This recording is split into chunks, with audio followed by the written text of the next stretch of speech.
right. Good morning, everybody. Good morning to you, Coach Robbie.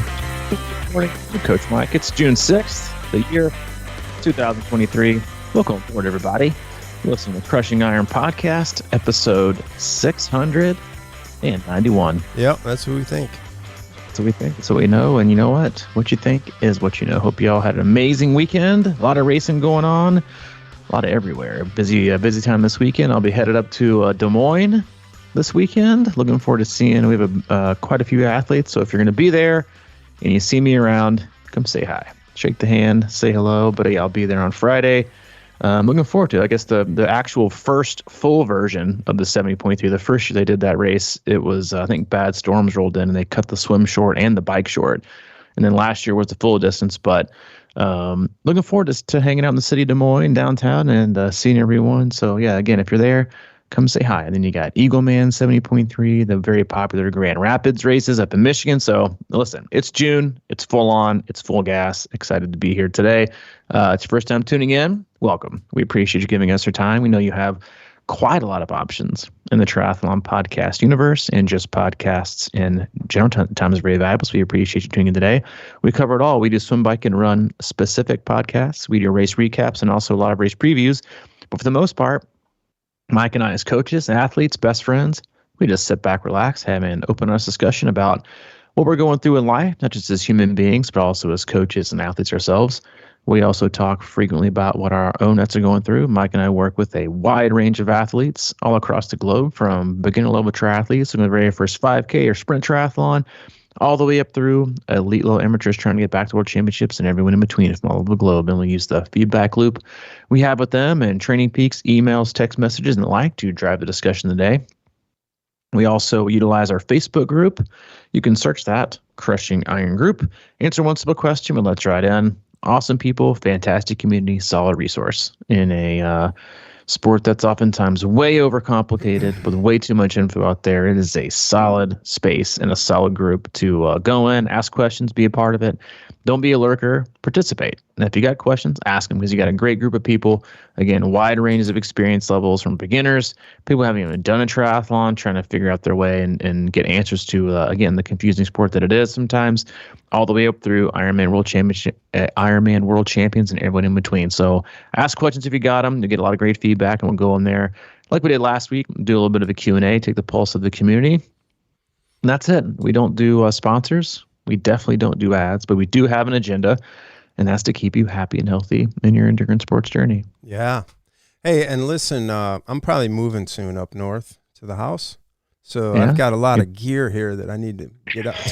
I don't want to be carrying so much gear. So maybe if you guys can pick up a nice hat or some water bottles or a T-shirt or don't think, just because it's summer, you don't need a little hoodie and some shorts up there and at the lake. Yeah, do the man a favor. Yeah, again, that's the best way to support the podcast and support Mike and I, is to go on to the website, c26triathlon.com, click on the online store, and buy some swag. That's the best way. So yeah, do Mike a favor, lend him a helping hand by letting him lift less, and maybe if not, we'll have a he is moving sale, because not we are moving, it's he is moving, but still. Less is always more, so do the man a favor. Take some gear off his hands. As I was doing the usual intro, talking about triathletes and but we do coach like just swimmers, just cyclists, just runners. People who are focused on single sport stuff. And I want to give a extra special shout out to my boy Alan Ventris. Oh, I saw that. Yeah, good job. Who did the Unbound Gravel 200 miler here in Emporia, Kansas. We had some other athletes at the 100, and they crashed at the house on Thursday. 200 miles, 19 hours it took him. 19 hours, which is just, let's be honest. That's more cycling hours than 98% of you are going to do in the month of June. That's a fact. Yeah. Most of you aren't even going to touch that. And I think, actually, for being accurate, I'm pretty sure it was over 200 miles. We had some of the guys do the 100, but it's mind blowing that you can do that many. Yeah, 205. 205 miles took him 19 hours and 24 minutes. Jesus. Which is just, yeah. He texts me and he goes, "That was messed up." And I was like, I know this. But well, actually, he said, "I know that I do this stuff to myself, but that was messed up." I was like, yeah, I know it is. That's why no one signs up for that stuff. And finishes, but I had no doubt he was going to finish because that's just what Alan does. But yeah, special shout to him, and special shout to anybody who's taken on those kind of events this year and doing stepping out of your comfort zone and challenging yourself by doing things that aren't in your normal wheelhouse, but are still challenging you to be an all-around better athlete. Yeah, I actually just saw a little trailer from a movie of these guys that did this thing called the Iceman, which is a Ironman at Antarctica or something like that. It was fucking unbelievable. I mean, I don't know. It was just it's for this Yes Theory, they're called, on YouTube, and they do crazy shit all the time. And they had like 5 or 6 guys do a full Ironman at, like, swimming literally in the ice water. And what? Yeah, it was unbelievable. And then biking basically in snow with the fat tires, and then running in full gear, So I don't know how, I don't even know if it's out yet, but that was pretty incredible. Well, it's not out yet. How'd you watch it? Well, it was a trailer. The trailer. That's right. Yeah. So it was a teaser. I gotcha. Yeah. I'd watch that. I find stuff like that just fascinating. Just not like there's like different levels of fascinating. Like you got the performance side, which is like speed and how quickly someone does something. And then stuff like that, it was with just total chin up. Yeah. Total chin up. 100%. Do I really want to do this? Because your body, I think, can probably take us anywhere we want to go and do whatever it is we want to do with it. But it's our mind that tells us different.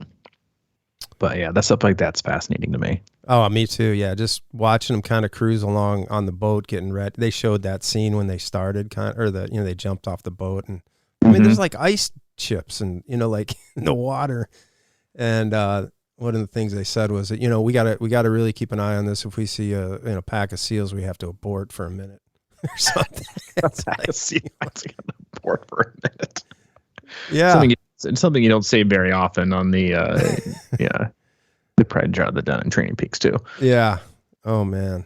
But the topic of the day, and it was probably a wake up call for them, hopping in freezing ass cold water. Oh yeah. And the topic of the day is also a wake up call. Apparently, is you dubbed that. I got a great topic for us on Thursday, but I love this topic. And before I dive into it, I'll let you dive into it head first. Okay. Well, you mentioned Alan, and what did you say? How long did it take him? 19 hours. 19 hours. And gravel. It's on gravel. Yeah, I did my first sprint this weekend in about, I tried to figure it out. I think it was about at least 8 years.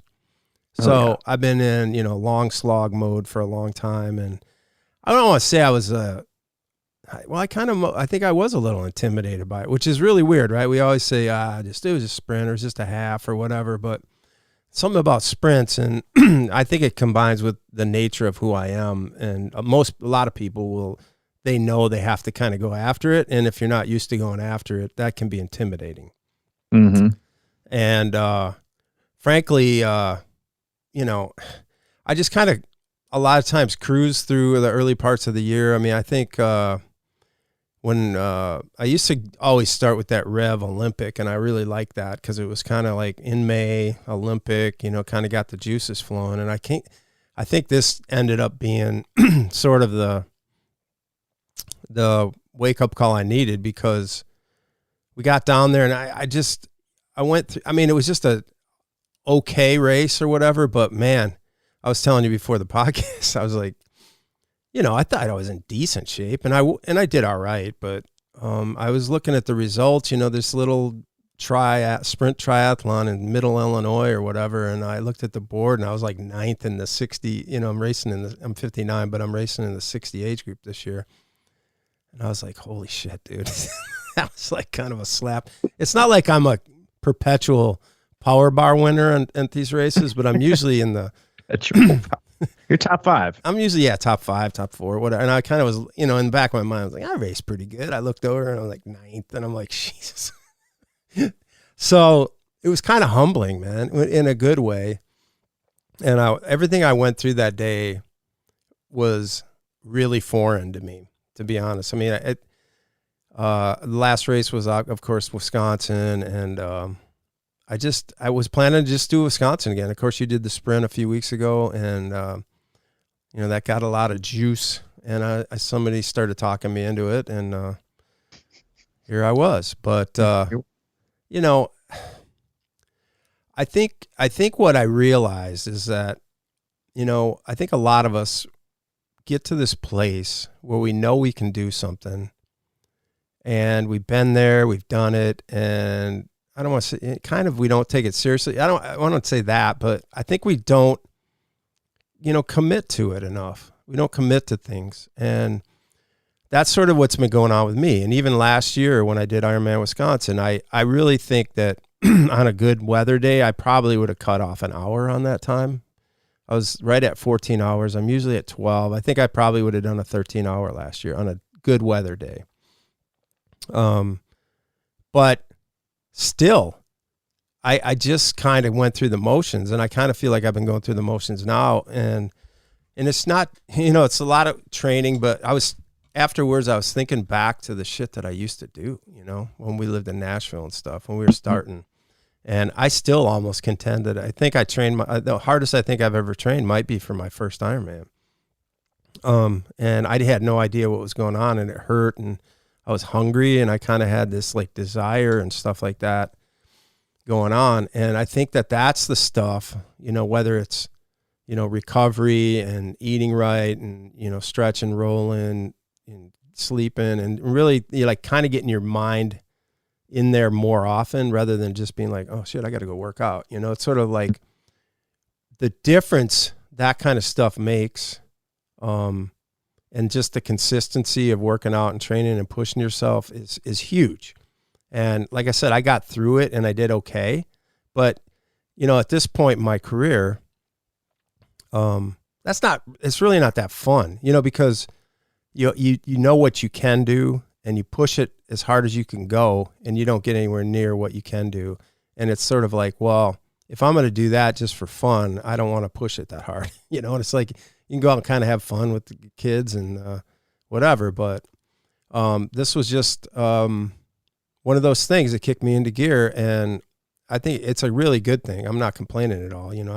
Alan went 19 hours, I went 120, and I'm bitching about how long it took. And, it's all relative, but really a good kind of slap in the face to get my shit together. And it's good, but it's easy to happen. I think a lot of us need that, throughout the year, maybe on different occasions. And that's why I think of it sort of as a mid-season wake-up call to kind of be like, all right, there's plenty of time. You can still pull it together. But, if you want to take it seriously, if you talk about, that's the other thing, right? Like if I talk about, I want to do this, and this is so easy to do in this sport, I'm going to do that. But you got to walk the walk, man.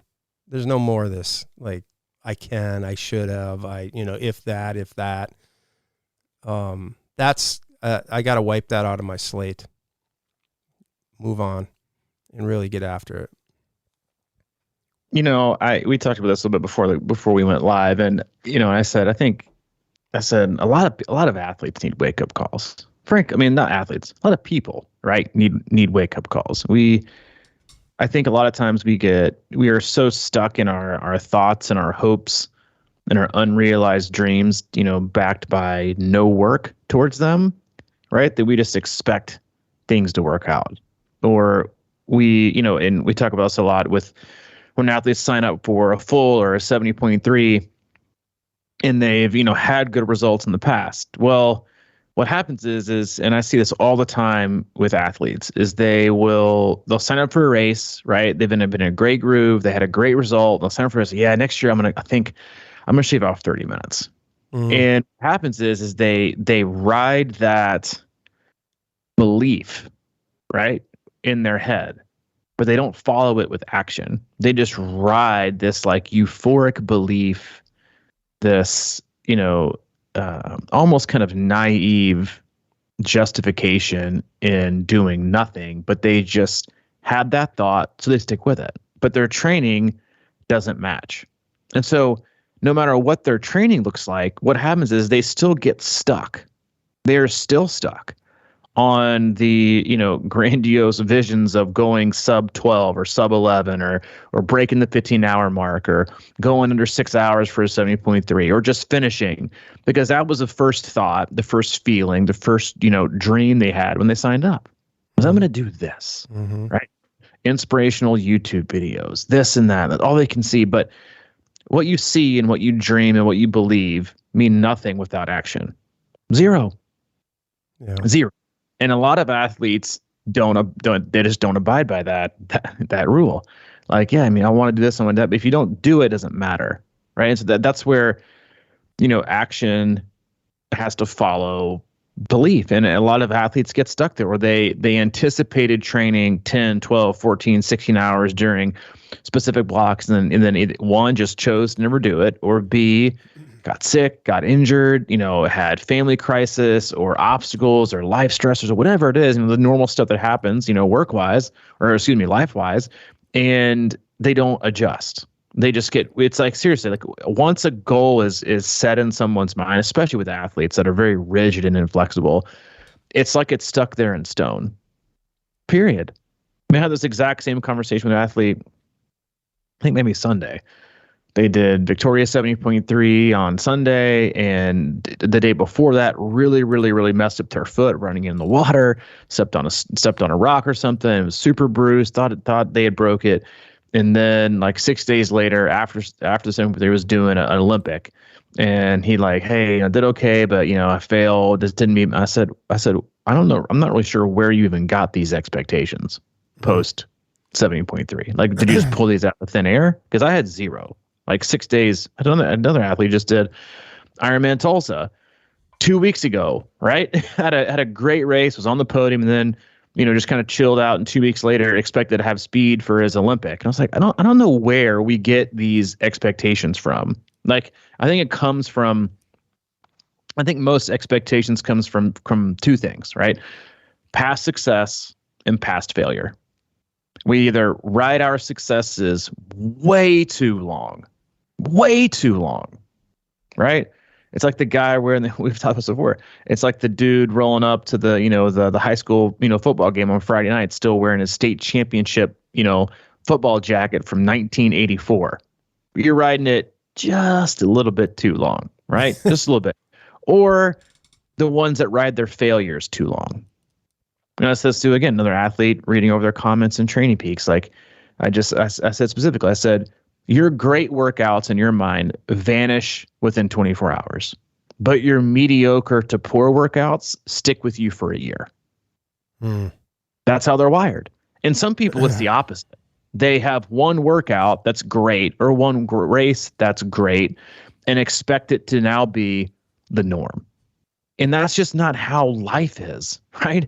It's like you go in and win the lottery and you expect to win every time, which people that play the lottery generally think they're going to do it. That's why they go bankrupt, because they keep playing the lottery and they spend frivolously. But like that's how athletes do it. They have great success and they expect it to now all go great without action or without adjusting, right? Same thing goes with failure. Athletes have the expectations based on failure. They expect to fail, right? And it's just, that's why, a lot of our topics and podcasts have been about living in, stay in the gray, right?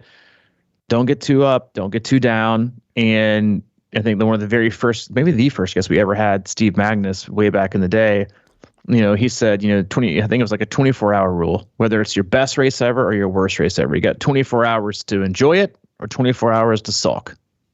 After that, it's back to work like you haven't done anything since. And that, again, I think is a really hard things for, I think it's hard for athletes specifically that don't do it professionally to wrap their brain around, because we have so many other obligations. We kind of like to ride that positive, right? Ride that wave of euphoria and the win that we got a little bit too long, because we probably just need it, right? Like Hayden does that sometimes. He's like, but last year I did this, and I'm like, those don't matter. Then the last time didn't matter. It's like what you do today, and then you leave it and you move on to the next one. But yeah, I think again, this time of year is great for people to get out. That's why we suggest racing a lot. It's a wake up call, one way or the other, right? Either time to lower your expectations and raise your work ethic, right? Or it's time to raise your expectations because you're in a better spot and maybe some changes are need to be made. But that's why it's good to race a lot. And that's also why a lot of athletes are afraid to race, because no one wants a wake-up call, right? No one wants the phone ringing on accident at 4:02 a.m. at the Holiday Inn when you're trying to sleep until 8 o'clock because they got the wrong number and the wake-up call went off like they used to do old school. You know, the concierge downstairs would call, Mike Tarrolly, this is your wake-up call. It's 4 a.m. Yeah, I never trusted that right? guy. You don't want the accidental one. And that's what people are afraid of. I think that's why they don't race. They'd rather go into a race and do the proverbial, but, I probably could have taken off, 20 minutes here, 20 minutes here. But you didn't. It's like saying, I could be a millionaire, if I went to college, but I didn't. Right? So you can only ride a horse so long before before it's better to go bareback. Okay. Yeah, I mean, that's bullshit, really. Like, I talk that way a lot. I could have done this, I just wasn't ready, and that's the beauty. It's like, there's a saying, 90% life is 90% showing up or whatever. What is that saying? 90% of life is just showing up. Just showing up. Yeah, there you go. And, but I think, like the other 10% is learning from that. And that's what I did. And it did kick me in the gear. It was funny because I was like, well, it's a 600-yard swim. It just kind of pissed me off because I was in such a good swim shape last year. And of course I let it go, and I'm not alone in that. I think most people, or a lot of people, do that. But my whole goal for that swim was to not blow up and do something stupid. And I showed up, and I was like, I could have done a wetsuit, but I thought the water was like 78 or 9 the day before, and I'm like, it ain't gonna be a wetsuit. I show up, I was the only one without a wetsuit. Oh, it's only 600 yards. Why are you in a wetsuit anyway? I know, but everyone was in it. And I'm like, well, for me, it was just because of the buoyancy, and it gives me a little, pacifier.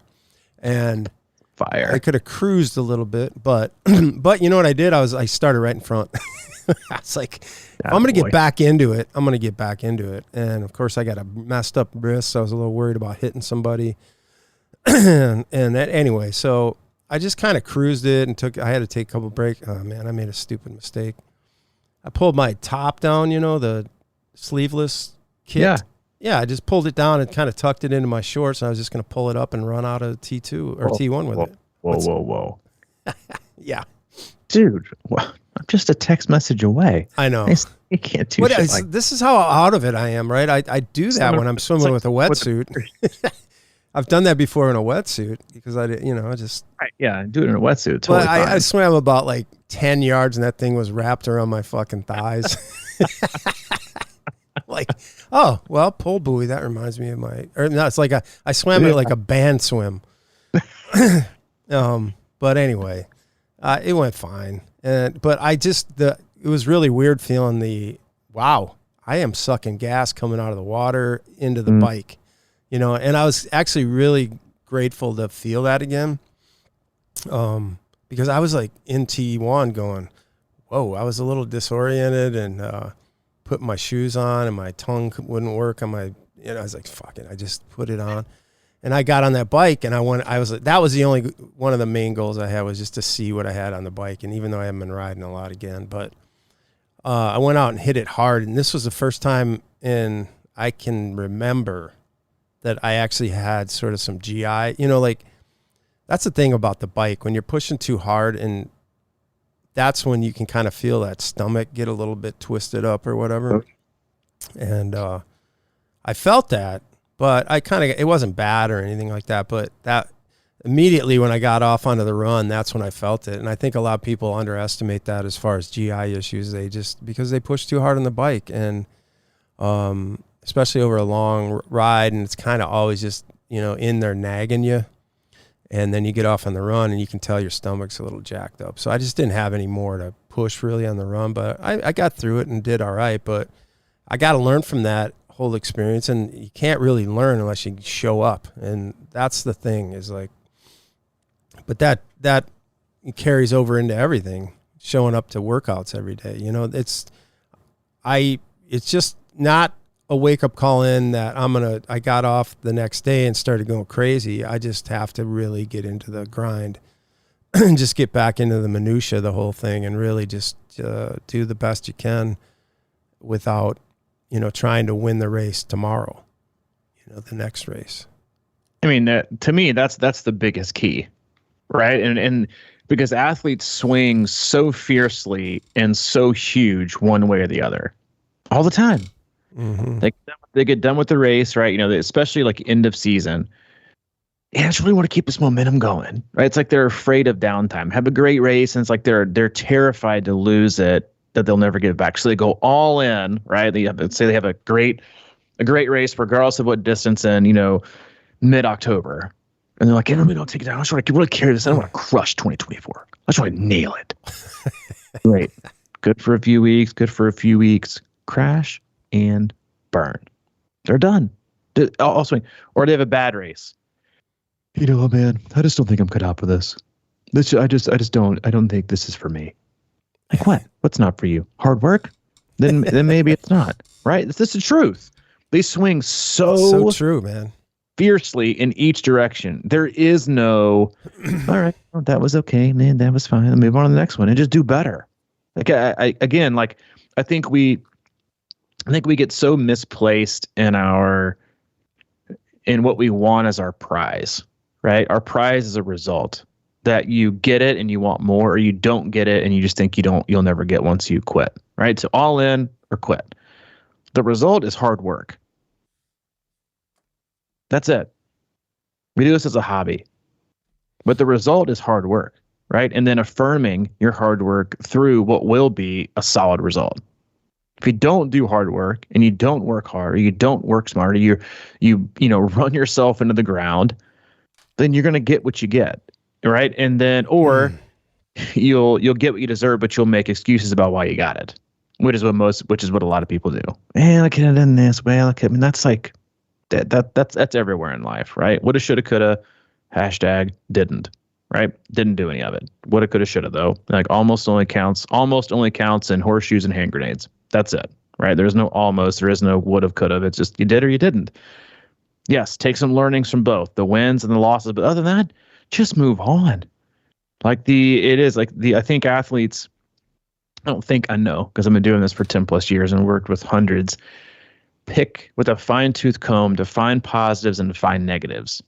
The best thing you can do is put the comb away. Did you do it? Yep.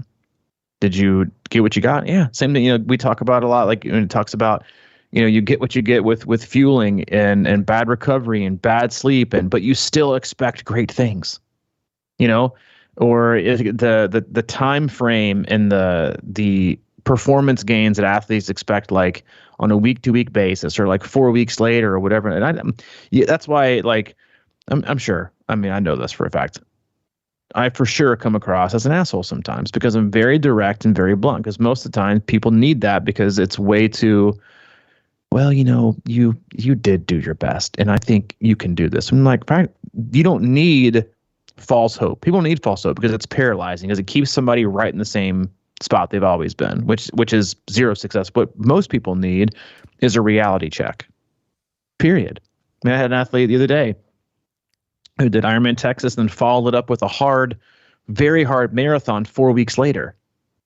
And he PR'd the marathon. I was like, yeah, this really wasn't the performance I was looking for, but I'll take the PR. And I just said, frankly, you had no business even doing it. Period. You just didn't. Like, it's total irresponsible, not irresponsible, but it was total terrible timing, horrific timing to try and do that. And then obviously expect something out of it. But athletes get caught in that, right? That what we expect, and I think you should always ask, well, why do you expect that? And then most of the time they can't answer. But if you have goals, right? If you have things you want to accomplish, and if you just want to be better, then at some point you got to do better. You have to actually consciously and physically make a change. You can't just say you're going to do it. You have to do it, right? But a lot of athletes who get caught in that's that constant, back and forth of I'll start Monday, always reinventing the wheel. I'll start Monday. I think I'm gonna get it back. And then 2 months pass, and you're like, all you really had to do was just kind of get out the door and do a little bit each day, and you'd be farther along, right? And so, again, if you have goals, right, your goals are August, September, October, November, whatever. You don't have to get it all back today. You just have to start at least making positive forward momentum and progress towards the goal that you want to, and then, most importantly, just be really honest with yourself.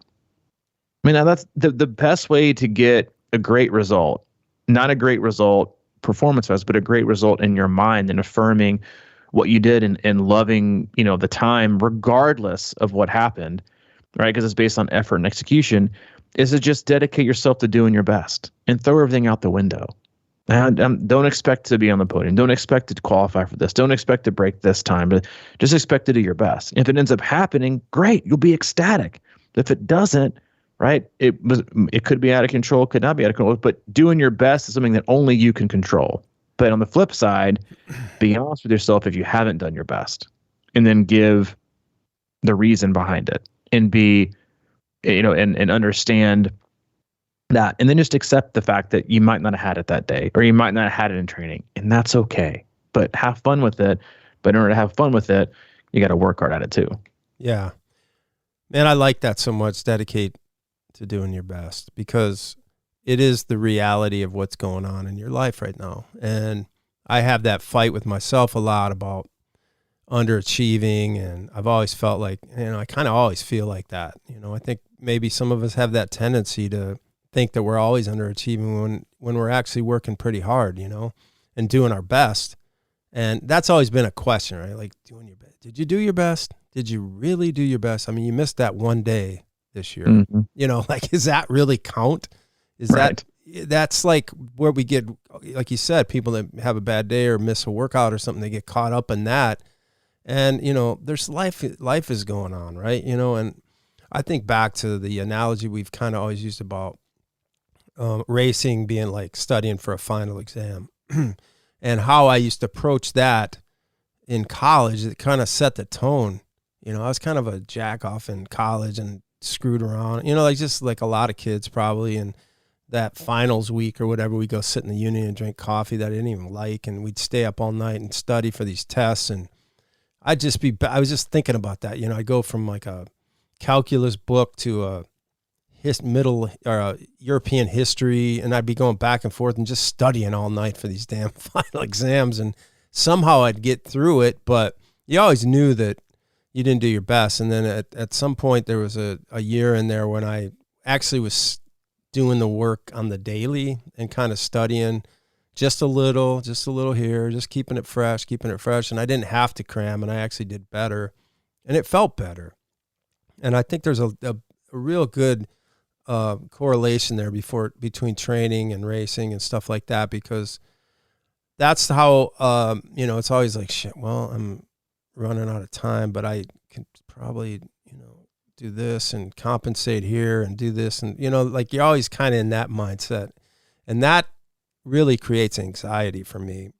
And I think at the core, a lot of times that's actually the problem, is that, I've done it a lot, and over time it carries such a burden. It's like you can't deal with that stress and anxiety anymore, because it's just, you don't have the energy, right? And it's not worth it. So it's kind of like the old, if you think of something, just do it, knock it out, instead of being like, well, I'll do that next Thursday or whatever. And it just seems like that's a better approach to things. Like if you're trying to weigh when to do a workout and you only have an hour, but I'll do it later, and then you end up don't doing it. It's like, just do part of it, just get it going, get a habit going. And that's really where my mindset has to be, I think, because I'm a tendency to put shit off kind of guy. And sort of almost like create a like a tension or a pressure. It's like, hey, I know I can perform under pressure. It's sort of like, I've done it, but man, it gets old. It really gets old going into things unprepared. and I think that's a crutch, right? Mm-hmm. You know, a lot of athletes have that crutch. Well, I know I can just kind of show up on race day and, you know, figure it out. Like I remember this, you know, it's weird, like in life, you know, you remember things like very vividly, and some things that, you know, you don't remember what happened yesterday morning. But I remember somebody, this has been like maybe 3 or 4 years, posted in our close Facebook group, and they posted like a picture of their 5K time. And it was like in the low 20s, you know, I think the kid was like 22, 23. And he was, you know, so it was a fast time. And he said, yeah, really, he was like, you know, really happy with my, you know, time today, you know, on zero training, kind of like laughing it off. And a couple people commented below, and you could kind of tell they were, I don't want to say jealous, but kind of maybe. They're like, I would kill for that, and I work so hard, right? Yeah. And I think I even commented this, right? I think I took him aside separately, you know, on Messenger or text or whatever, and just said, the value from this stuff doesn't come from the result. The value comes from hard work. Like that race taught that guy nothing. Nothing. Right. Yeah. Then it'll just be the crutch, right? Didn't work hard. Didn't prepare, didn't learn anything about himself, and so he'll probably do it the next time. So what you saw was massive underachieving. Massive underachieving was what was on display, not enormous athletic ability that's untapped, right? But a picture perfect example of underachieving. Because again, most athletes look at time and see that as accomplishment. But you look at another person who fights and claws and never gives up and puts in weeks and months and years of training to get down to maybe a 30-minute 5K. I'll take that person. Who are you going to hire? Yeah. That person, right? Like who you want to, you know, talk to your kids about being like that person, not the one who squandered. The one who maximized, the one who worked hard, because that's the value, right, that we get. But again, we all have crutches, right? that are lined with excuses and confidence that's probably long expired. You know, I think you have that with you know, we had that podcast about cycling. I think I have it with swimming. You know, use as a crutch, you know, to not do enough of it. And I think most athletes have that. We all have that, right? We have these past race results that we still have in our pantry. We still have in our kitchen or on our display case, that they're still there. But if you want to, and we're still living off those dreams, those successes that, you know, swam year round, that I ran cross country in college, or, you know, I was, you know, a road racer, did crits when I was, you know, in my early 30s. You know, we still have those on display every day. But if you get close enough, you lift it up, turn around, that shit's expired. Years expired. Kind of like when you go visit your parents' house and you're like, hey, you know, I've got, you know, son's got a little bit of headache. Can I go look? I'm like, yeah, I think I've got some Pepto-Bismol from 2002. And you're like, it's rock hard. Like you could injure someone seriously by throwing it at them. That's what it is. It's expired. Your confidence and because again, confidence and crutch, I think, are oftentimes there's a fine line between one of the two, right? It's like that ignorant confidence can be a crutch, right? Because you don't do the work. Because I think a lot of times people don't work hard because they don't want to see they have more work to do. And so again, I think it's important, be very, very aware of what's sitting in your pantry, what's sitting on, you know, sitting in your spice rack or sitting up on your mantle. And is that shit expired? Is that confidence from whatever it is you did or didn't do, is it expired? Because it probably is. It's time to toss that shit out and figure out something else to find and actually be and get confident about it, not to live off of it. Yeah, and I think there's a really interesting nuance in there, that analogy, because a lot of people can kind of throw a little water in that Pepto-Bismol bottle and it'll loosen up a little bit and kind of come back to life. Right. You know, and I know you understand this, because the reality of it is it does matter that you swam when you're growing up. I mean, you know, like you can kind of turn it around and kind of get through it. And I can kind of turn the bike around and get through it. But the reality is that shit gets old, man. That just in your mind, it's sort of like, why, because still it becomes just enough of a struggle to affect the chain. And I think that, it's just so easy because it does matter. I mean, like the fact that I've done a lot of Ironman races, I know what I need to do to get to the point where I need to get to the point where I can kind of go out and do it. And sometimes that's enough. And, it shouldn't be, because, it's like you kind of trick yourself into believing that it's enough. And you kind of have that, well, if it all falls right, this could be something special. But it rarely does, if you don't like the work, like you're saying, man, is the piece of the puzzle that people just won't acknowledge. And it's hard work. I was watching, a little clip of this guy who goes to Kona, and he interviews age groupers that qualified for Kona and asks them all these questions and everything. And, they're just the simple questions of like, how much do you train? And like, they're all like, yeah, probably average 15 to 20 and then somewhere like 22 hours a week. And, that's like reality, I think. We pros, we talk about, they probably train 30 hours a week sometimes. And, to continue to, limp along at 8 to 9 hours, yeah, you could probably pull it up, but the idea in your head doesn't match up at all with what you really need to do. If you really want to be that dreamer or really go after that, time or whatever you want to get, and to me, that comes back to, the lifestyle that you lead.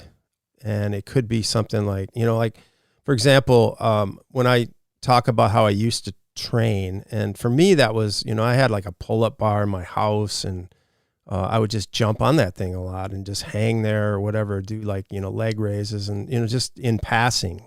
And, watching baseball games, I'd lay and roll and stretch, and I would, I used to do a lot more like juicing, vegetable juice or fruit juice or what, like fresh stuff. And, just little things like that I have kind of not been doing.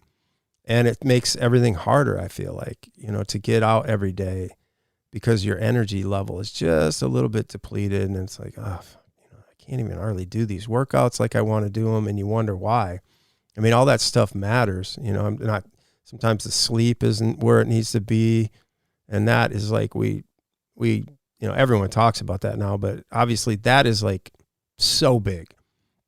I mean, if you're not getting sleep, your body is storing fat and you're getting lazy, you can't, all that stuff matters. And to me, it's about just creating a lifestyle within your lifestyle that supplements what you need to do. And you probably need to do more. Most people probably need to do more to get that fictitious, dream or goal that they have in their mind to happen. And, it is about the work. I mean, it's not a secret really. And along those lines, the best thing you can have, I think, as an athlete and a person is being objective, but also practicing like an enormous level of acceptance in what and where you are now, right? Because again, if you're in this sport for a long period of time, you go through all kinds of life changes, right? All kinds of relationship changes, job changes, locations, right? Kids or no kids, marriage or divorce. Like, you go through so many things in life that I still think that people get paralyzed into that entry into the sport frame of mind, right? You watch Kona on NBC, your friend did an Ironman, your buddy did a marathon, qualified for Boston, to this, and then like you just attach it. So everything you do has to lead to this day. And then 5 years down the road, your life is totally different, but yet you're still clinging on to that success when even you deep down know that I just don't know if I have that anymore. And I don't even know that I want that anymore. And then again, the final level is, and I'm okay with that. Because once you become okay with that, everything gets better. Because you're now not working towards a goal that is, let's be honest, that's impossible with current work ethic, current out availability, current life status. It's not going to be possible. But then accepting that it's not possible and that you're okay with it because you're happy, right? You're healthy, you're still working hard, you're still getting better. Then all you're doing is winning. Instead of beating your head against a wall, trying to accomplish something that you really know, right? Because I think your first feeling, right? Your first emotion, your first thought is always the one that's been with you the longest, right? You've been there. I've been there. I think every athlete's been there. You get, you go spectate a race, you go do a race, you get the itch, right? That first itch you scratch and that first thought you have is the one that you had from it's always the biggest, right? Mm-hmm. No one goes and does a sprint or Olympic or goes and spectates a 70.3 and they leave and they're like, Coach, man, I'm fired up. I'm so fired up right now. I'm ready to go. Let's get back to work on Monday. All I really want to do is I just want to get back in the swing of things. Maybe 30 minutes a day. Let's be real objective. No one says, they're like, you know what? I went and bought a $15,000 bike. I took things part-time at my job, and I think I want to qualify for Kona. Like, what the fuck? Like that? No, that's not. Yeah. Pump the brakes, fellas. And again, I think one of the most important things you can do as a person, right, to be happy is to acknowledge that different things make you happy now, right? So again, that falls in line in the same bucket of like, you can't expect the same results from the work you're not doing, right? Just because you did the work before doesn't mean, one, you're ever going to do it again. And B, maybe you don't want to do the work again. And that's okay. But the decision you have to make, right, is acknowledging that, you know what? Could I'll speak for myself here. Could I do an Ironman and probably go in the 9s one day? I still believe that. Yep. Am I currently willing to do the work to get there? No. No, I'm not. Am I okay with that? 100%. And that's okay. Like I still think I have that kind of fit, but I don't have, let me rephrase. I just don't want to make the time for it. I got other things I enjoy. I got other things that I love. I can spend, I was having this conversation with one of the other players' dads that played baseball with Hayden, and I was like, yeah, I mean, I've got a fairly flexible schedule. I still have the same amount of work I have to get done every week, no matter what, but it's still flexible. And I said, 1:30 baseball game on Saturday, I don't want to miss that. Nor do I want to get up at 4:00 to ride 6 hours to get my bike ride in and make it. And so again, like it. And my training and my training life, I guess, has been so much better since I've been like, yeah, that's okay. Does still want to go fast? Yep. Does still want to get better? Yep. Does still want to see how fast I can get and raise my performance levels across other distances? Yeah. But what I don't want to do is do other things.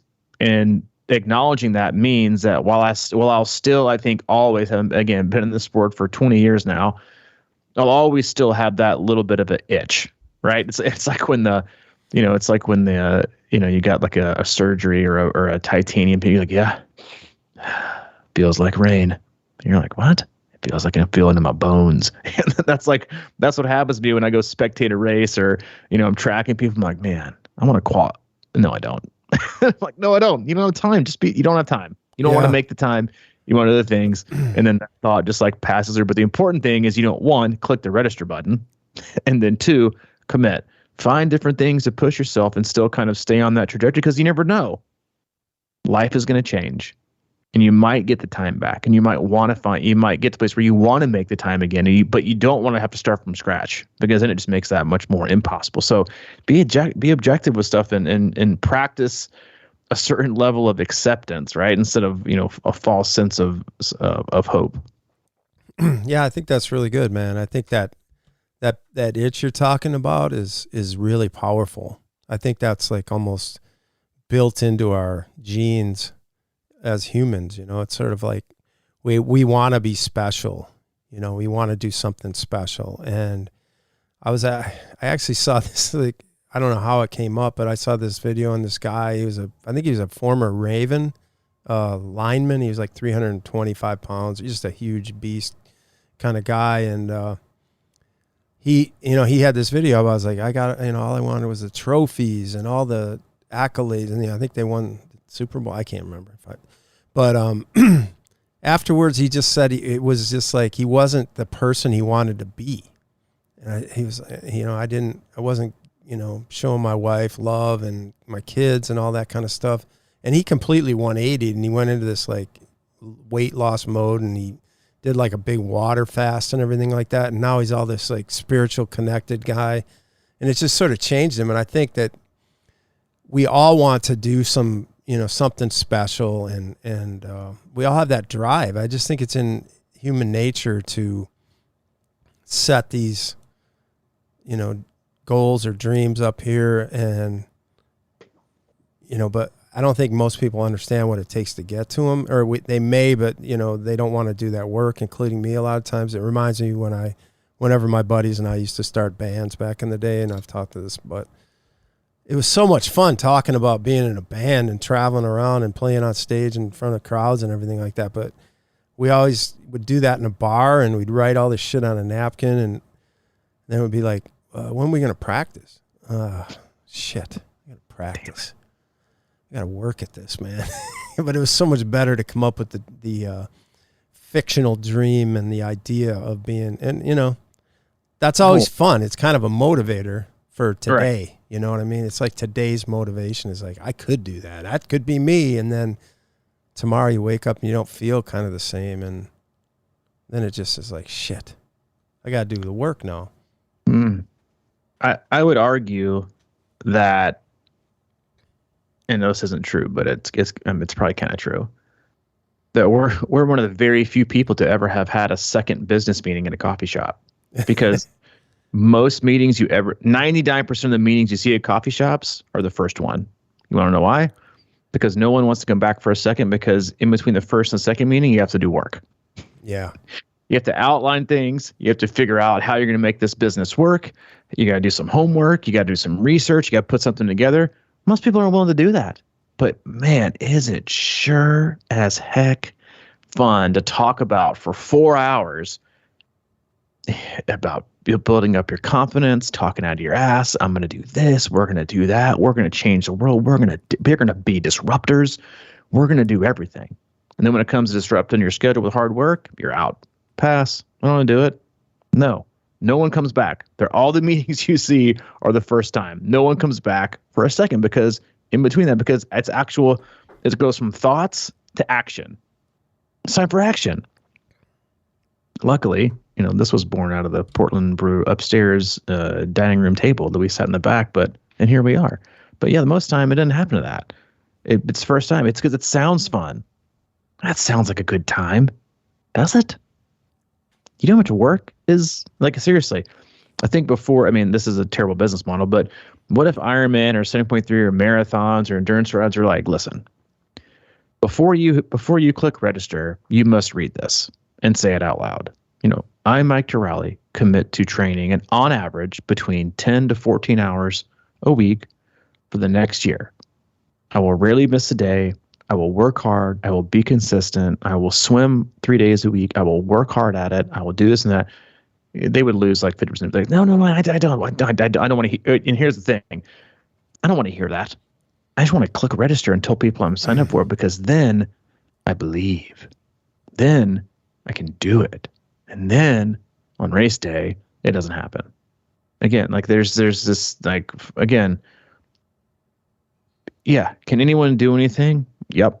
I totally believe that. We talked about at the beginning of the podcast about the incredible feats, performance, and mental feats that athletes can perform. They also work their ass off.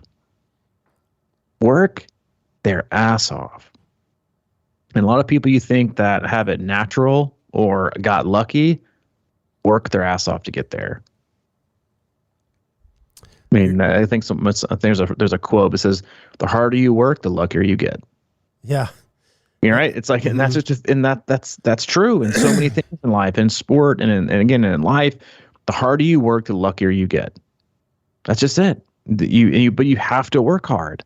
So when, again, like if you're looking for an endorphin hit or a rush when you click the register button, the best endorphin hit you can get is when you cross that finish line knowing you did your best, not having second guesses, not woulda, shoulda, coulda, but knowing you did your best. That's the best endorphin hit you get. Because if you don't, what you're going to leave with is nothing. Yeah, a raggedy, uncomfortable t-shirt and some weak, post-race food, unless it's Snickers and Coke, or then you're in salad or pizza. But the bet in hard work, that's it. And again, take all that expired shit off the shelf, because everybody does that. Hey, a couple years ago, I was like, do you really know what's happened in the last 2 years? Do you know what you haven't done in the last 2 years? But use that instead of like getting yourself done. Use it as like a fire to get back there. And you can totally get back there. I mean, we've got athletes, tons of athletes, just this year that are setting records, beating PRs from 10, 15, 20 years ago. Because they work hard. Mm-hmm. Because what they haven't done is sold themselves that they are expired. Right. Right. Your abilities aren't expired. Your work's expired. Right. So again, two different ends of the spectrum: believing you're old, believing you can't beat PRs from 20 years ago, and believing that you have expired or you're on your way out. Don't believe that. You work hard, and again, good things happen. But if you don't work hard, you'll be really, really lucky if something good happens. Yeah. I don't know where this fits in, but I just remember I saw this thing the other day about, that race Badwater, what is it, 240 miles or whatever through the desert. When they at the start line, they had a woman on the megaphone, and she said, "Repeat after me. If I get lost," and everybody said it back, or if I get injured, if I die, it's my fault. That's how they start the race. I love that. It's so great.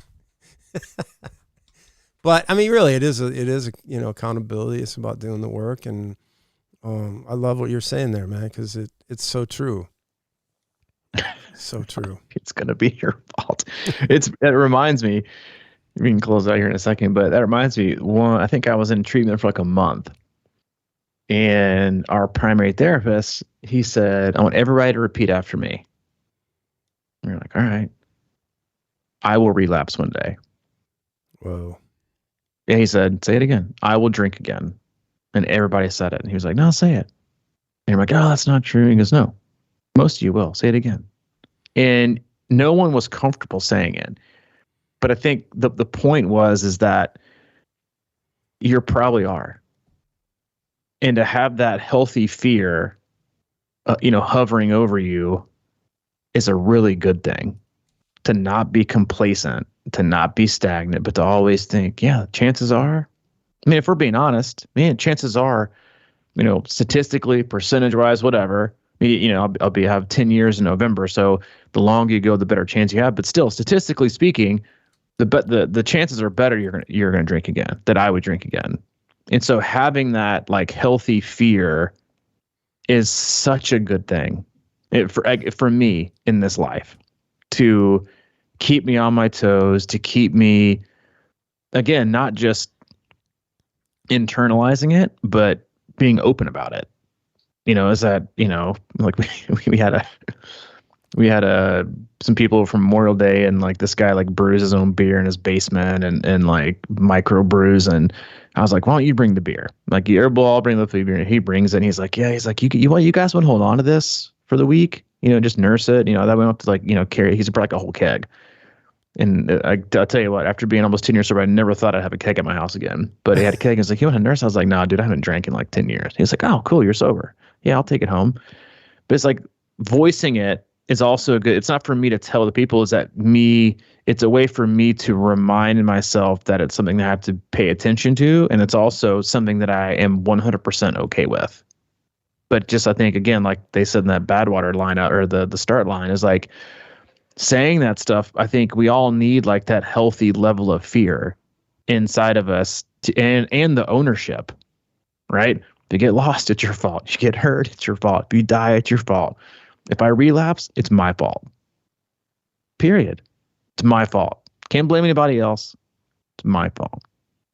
And again, like that's in a day and age where no one takes responsibility for anything. It's always someone else's fault. It actually, honestly, kind of feels good to say. Yeah, I know. I loved it.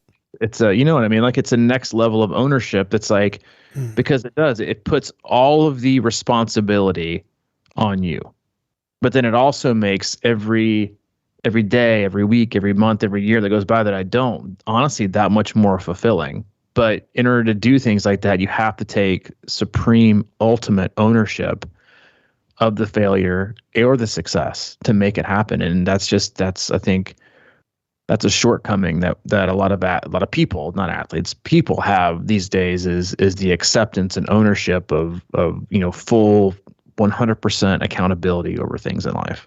Oh man. The blame game is next level. Next level. Jesus. The blame and excuse game. It is. It's so freeing. It's my fault. It was my fault. Yeah. It's like, it actually like feels like empowering to say that. Yeah. You already had athletes say, I got an athlete that's like, yeah, did an Olympic distance and has not trained at all. Like not at all, but just very, very little. And they're like, yeah, I'm a little disappointed in my time, but you know what? I'm kind of shocked I was that fast compared to the training I've been doing. Yeah. I'm like, that's so refreshing, right? To hear it's like to own, again, like to own your success and own your failure.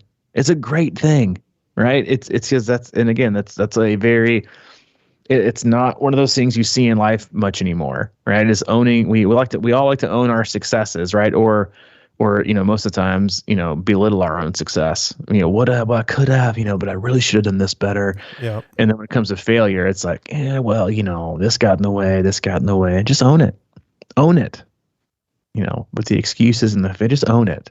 It's freeing to own shit like that. Yeah. I'm owning the shit out of my failure. Yeah, you are. You're speaking about it publicly. Yeah. But it's true, man. No excuse. Just like the guy that did the Olympic, man, or whoever it was. Mm-hmm. That's where I'm at. I'm kind of surprised that I could actually do it like that. So that's a good thing. And that's the positive. On. Yeah. Right? Yeah. It wasn't awful. Yeah. Take the wins. That's like if you're going to take a fine-tooth comb, don't take it through the wins. Take it through the losses, right? Or the draws. Find some good things, right? Hang your hat on it. Know that it's there. And then find some flaws, right? Or not flaws, but things you could do better on, and then maximize them. Because what that does, it gives you kind of it doesn't beat you down. You can actually use it to build you up if you look at both, right? All right, I still got it in there, so all I got to do is this, and this, and I'll be in really good shape, right? But then it comes now I've got to do this, and this, and not just say I'm going to, I got to do. But we all do that, right? With life and things like, I can do this, but just do it better. Yeah. Pull the reins in though a little. That's what I'm thinking right now. Pull the reins. I can't win it tomorrow. Or this week. Yep. Just a little bit better. And we hope we were a little bit better today. For all of you, hope this podcast was beneficial. As always, we love you. We appreciate you. Go to our website, c26triathlon.com. It is our one-stop shop for all things coaching, camps, and community. And as we said at the beginning of the podcast, click on the online store and support us. Buy some swag for yourself, for your friends, for your family, for your neighbors. Just buy some, right? Take a load off of Mike and the U-Haul people that'll be moving him. You can also go to our camp page and look for the camps that we have available. I think we got one spot open for our swim school next March. One spot open for Wisconsin camp, and then Nashville camp was closed. So yeah, not many spots, but if you're looking to do something, again, stop making excuses and click on it and come to camp and enjoy the time with us. As always, if you need anything coaching-wise, Mike's available, crushingiron@gmail.com, or if you need anything from me specifically, c26coach@gmail.com. All right, buddy, back to the grind. The grind. See you, dude. All right.